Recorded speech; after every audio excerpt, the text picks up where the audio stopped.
My son has good taste though. You're a very beautiful girl. I smiled and responded, "Thank you, Daddy." Then he put his arm around my shoulder.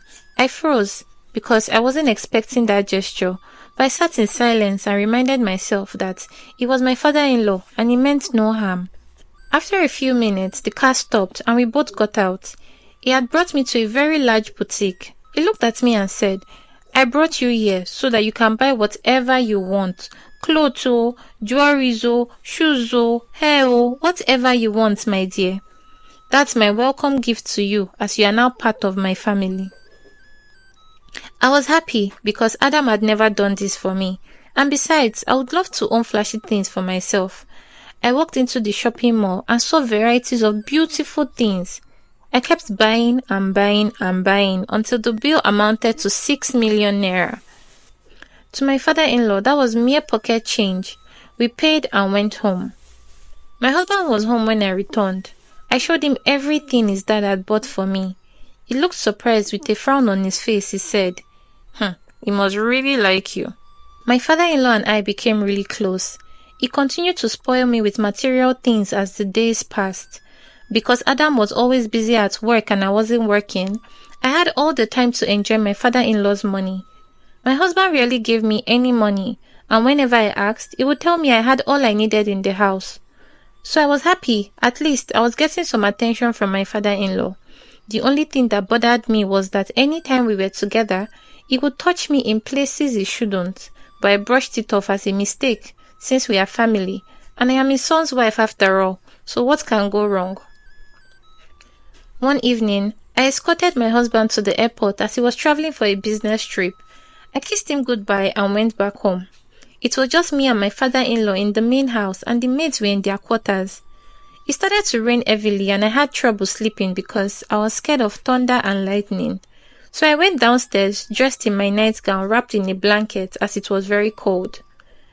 I entered into the kitchen to see if I could get ice cream to eat while watching TV, hoping I would sleep.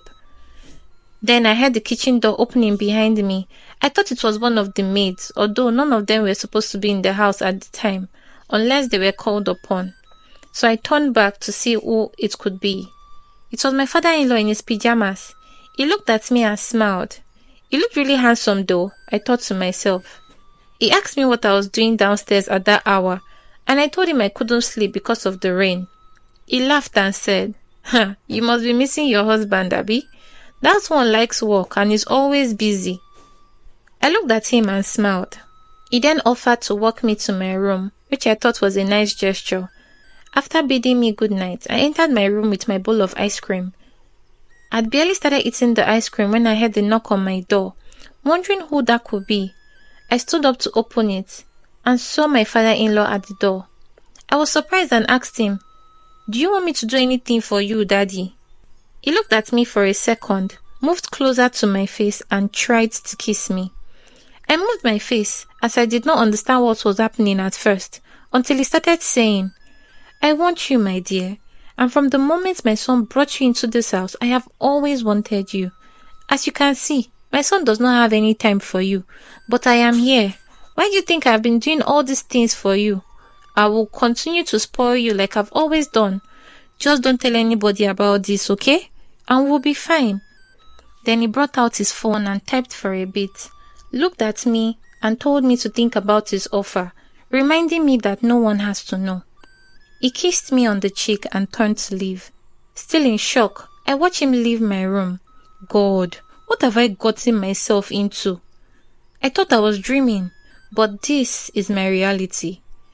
As I continued to stare into space, I heard my phone beep, and when I looked at it, it was an alert of 1 million naira, with a short note that reads, "Anything for you." In my life, I have never owned 1 million naira. Like, subscribe, and turn on the notification bell, so when I post the next episode, you will be among the first to watch.